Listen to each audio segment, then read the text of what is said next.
All right, so I got a few questions last week about the video that I did about walking away, and one of them asked me, why is it that walking away doesn't work sometimes in terms of getting the person back to them? And I told him like this, okay, if you develop the reputation of somebody that says that they're gonna leave, and you keep coming back, walking away is not gonna cause them fear. Why? Because it is the uncertainty of you not coming back that causes pain, right? For example, let's just say you're fighting with your parents, right?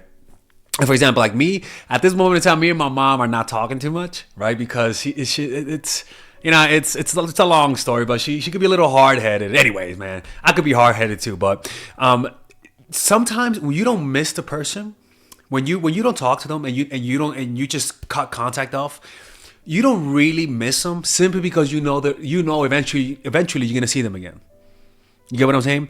Eventually, if you stop talking to a family member, you don't feel that same like sadness as opposed to when you know you're never gonna see them again, right? So what happens? So what does that mean? The fact that this person the fact that this person doesn't feel fear of losing you is simply because they feel like you're always gonna come back. They feel like you're weak. They feel like all you do is just talk, talk, talk, and no action. That's the problem, right? And so that's the difference between a family member dying forever versus versus you discommunicating, not talking to a family member until things get cleared up. That is the only difference. It's just the fact that you know they're never coming back. And that's the power of being willing to walk away, right? When they know that you're willing to walk away, how do you show that? Well, you show that through your facial expressions and how you dealt with disrespect in the past. So if he or she disrespected you, if she called you a clown, called you a bitch, for example, and you said you were gonna leave and you didn't leave, the next time you try to leave, it's not gonna work.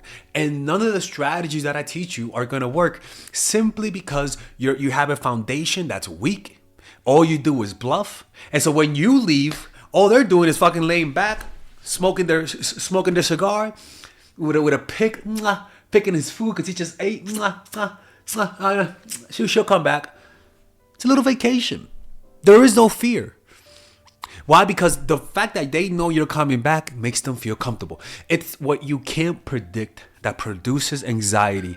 It's what you can't predict that makes the person come back to you. And this type of predictability, because a lot of people say, Father Alex, how can I be unpredictable if I live with them? Well, the unpredictable aspect, it could be done like this. If you look weak, appear strong. If you appear strong, appear weak. Right? That you give the impression to someone that you'll never walk away, for example, and then they disrespect you and then you walk away. Right? That's unpredictable. Right? So you have to be someone that follows through on their words, because if they know that you're not going to follow through when you walk away, then when they're just waiting for you to come back. And God forbid if you come back to someone after you walking away, it's not a good look. It makes you look really bad. You know what I'm saying? So what you have to understand is that disrespect is something that you cannot tolerate. This, what I am telling you right now, if a man or a woman doesn't feel fear or can't or falls asleep happy when you leave him, if he doesn't feel that crippling fear in his heart, then you did something wrong. You gave him the impression, you gave her the impression, because for the most part, you gave her the impression that all you do is talk. It's like a parent who says that they're gonna punish you for your bad behavior, and they've repeatedly shown you in the past that they'll forgive you no matter what you do. That type of stuff, people just cannot respect that. And the way to actually do this is to have self-respect, plain and simple. If you don't have self-respect, you're gonna be the type of person that talks the talk, but doesn't walk the walk. And look, as a guy, right? We all know this. When somebody doesn't, even as a son or a daughter, when somebody doesn't follow through on their threats, they look weak. Nothing looks weaker than bluffing and being called on your bluff. All right. So take these things seriously. Disrespect should always be punished with distance. right? And you should always in your mind be willing to let go of this person. You cannot not do this you cannot there's no exception to the rule. I've had to walk away. I told you about the girl, right? I've had to walk away from girls that I really liked, that I had a great chemistry. I had to walk away because they were just being disrespectful. And it's kind of like, how do you do this? How do you do that? Walk away from someone who you really like? Well, the way it feels like it. It feels like when I think of those people, I just say, man, you fucking ruined it. That's the way I see it. I'm like, bitch, you fucking ruined it, man. You could have had something good, you know. It could have worked. That's how I see it. I don't see it as like, oh, well, if I come back, maybe we can make it work. No, it's already ruined. You already spoiled the milk. Might as well make yogurt from it. You know what I'm saying? So what this teaches us is that the knowledge that they have, that you're willing to walk away, creates almost like a vow of tension inside. Like there's almost like at any moment you could walk away. It's almost like walking in a field of landmines. And each step you could be your last step. That feeling of anticipation, that feeling of the critical emotional pendulum continually like swinging, and you not knowing when they're leaving. There is something about that makes you look more valuable, that you appear more valuable. There's more emotions behind that because they fear losing you. Everything, all of their action, all of their thoughts have a certain underlying fear of losing you.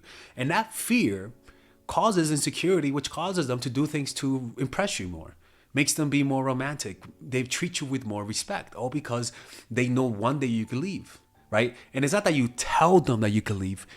You communicate that through just your willingness to walk away. And this is something that you just cannot, I can't tell you how to do it. You just have to be willing.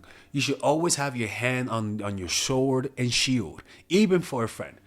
And so this knowledge of you walking away changes the way they behave. But what if they know you can't walk away?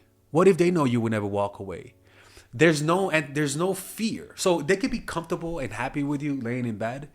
But if they know you're really you could walk away one day, behind the facade, or like the water's being nice and soft and relaxed, underneath there's like a turbulence going on. Because deep down you could leave any day. And that shows you that's pretty much appreciating something. Appreciating something is understanding its impermanent nature. Not appreciating something is thinking that it's always going to be there. So then you don't appreciate it. It's like our health. Always let people know you're willing to walk away.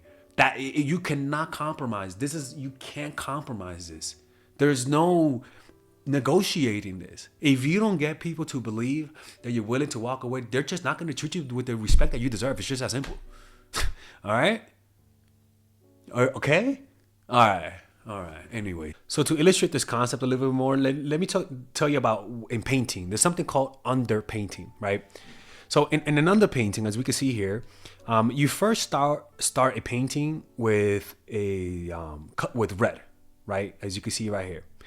And then you add layers and layers until you get this painting. And as we can see, this person added a bunch of different colors to the painting. But at the end of the day, you can sort of see the traces of orange in this painting, right? So this is like that. You want to see the traces of the inevitable. You want to see the traces that one day this person will pass away. Here's another example, right? This is a painting of mine. You first start out with green because everything at its core has a greenness to it, like the flesh has a greenness to it. And then you start adding multiple layers, which is happiness. I'm happy to be with you, oops, he's getting needy now, people. Right here. Right, okay, there you go, right? And then you add color right here. But as you can see, the color is there, but most importantly, you can sense the green, right? The green makes the red not so bright. It balances it, right? When you mix green and red, which are opposite colors, they tend to diminish it. And then this is the finished product, right here. But you can never imagine that this has green in it. But you could sort of see it right here. Even in the red, you could kind of sense the green, and the green gives it more lifelike quality. And the green in this case is the sadness. Without the sadness, without the green, the painting doesn't look as real, as convincing. without the sadness, you can never really, or the fear of you leaving, you can never really feel that sensation. Let me give you guys an example of this concept. This is a writing that I wrote like a few months ago. The psychological and neurological aspects of experiencing simultaneous love and sadness due to the anticipation of loss involve complex emotional processes. So it's if somebody really appreciates you, they feel love and fear at the same time. I could be wrong. Because when you look at someone knowing that they're gonna die one day, that sadness, almost like the infinity symbol, it completes it. The sadness, the knowing that you're leaving one day, it's just like it's like the two sides of the coin that is required. From a psychological perspective, this duality can be understood through attachment theory, cognitive appraisal, and emotional regulation. Attachment theory suggests that the anticipation of loss triggers feelings of anxiety and activates the brain's attachment system, leading to a mix of love and sadness. Which is what you need, in my opinion. Now, that don't mean that you should be in.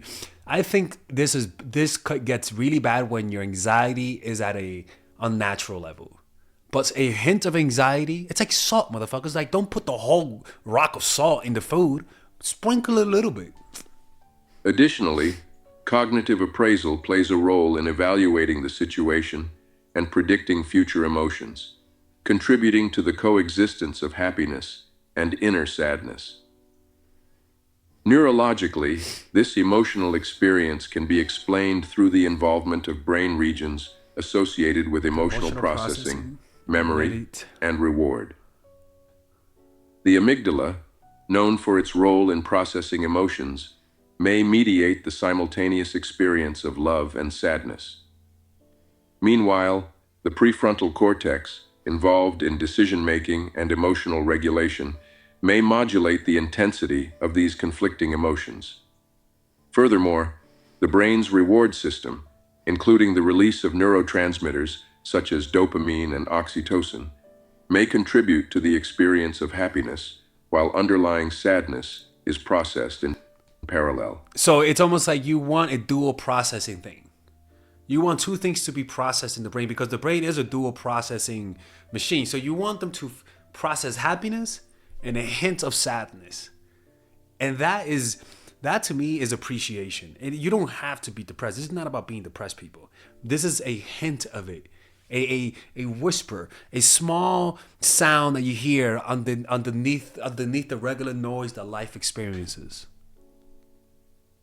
Overall, this complex emotional state involves a delicate interplay between psychological processes, such as attachment and cognitive appraisal, alongside the intricate function of various brain regions implicated in emotional processing and regulation. The coexistence of love and sadness reflects the multifaceted nature of human emotions and the profound impact of anticipation and attachment on our psychological and neurological experiences. Anyways, that's my video for today, people. This is pretty much why walking away doesn't work, is because you're just bluffing your ass and they know you're bluffing, and that's a sign that they don't respect you, and also that's a sign that you don't respect yourself. That's just how it is, people. All right, ladies and gentlemen, if you guys ever want to learn how to use your feminine energy to influence people, learn how to use your masculine energy to become more assertive, and also learn how to blend both energies to improve your dating life, your spiritual life, honestly, your relationship life, your family life, your career life, this is the course for you. If I had to make a course for my nieces, I have two nieces, one is 19 and one is 15. 16. Holy shit. Oh my God, he's a bad fucking uncle. He's a bad uncle. Get him. Shut up, Melissa. You should get this course, right? And this is the course that I will make for them. So, for example, watch the curriculum, right? In the first week, we're going to be showing you how to establish a strong masculine foundation without letting it hurt your feminine energy. This masculine foundation is a source of who you are, right? It's your bodyguard. Without this, whatever feminine energy you create will be destroyed by the outside, because your masculine is your shield. So we'll talk about goal setting. We'll talk about how to develop a serious attitude. We're going to be talking about how to use more logic, how to use more goal-oriented behavior. It's more how to be a man. Now the next one is how to embrace the feminine energy, right? This one would teach you about how to minimize excessive masculine traits, developing self-awareness, healing abundant feminine energy, regulating your emotion, mastering voice qualities and facial expressions, surrendering control, and allowing pain to be felt. This is honestly, this will supercharge, like Kaioken, your masculine energy. After that, we have femininity in the workplace and how to be feminine in the workplace without letting people take advantage of you, and the nuances of how women on power should behave versus women who are subordinates in the workplace, and even the dress code. This is based on psychology, people. It's kind of insane. I'm actually excited about this one. The next week, we talk about navigating the labyrinth of male and female friendship. And this, a lot of women find confusing, so we talk about that and how to identify envious friends, how to identify the good friends, how to keep male friends, and how to keep female friends. Week 5, we talk about how to release the burden of the past and stop and destroy mental projections. This is actually really powerful. And then week 6, we talk about how to increase your observational power so that you can read people better. And we have a bunch of bonuses. The course starts at $99, and you guys can pre-order the course today at $69 before it goes out. If you're watching this, most likely I'm in the meditation retreat, so I will be praying for all of you guys. And just click on the description down below of the video. Right there, you'll see it, and you could pre-order that course. It's gonna be out by the end of next month or the beginning of February of March. One of the two, people, because I have a 10-day retreat to do, and I want to finish the course after the retreat, because I think the ideas are gonna be so much better. All right, man. I'll see you guys later. Pre-order, man. Oh, I'm closing the channel.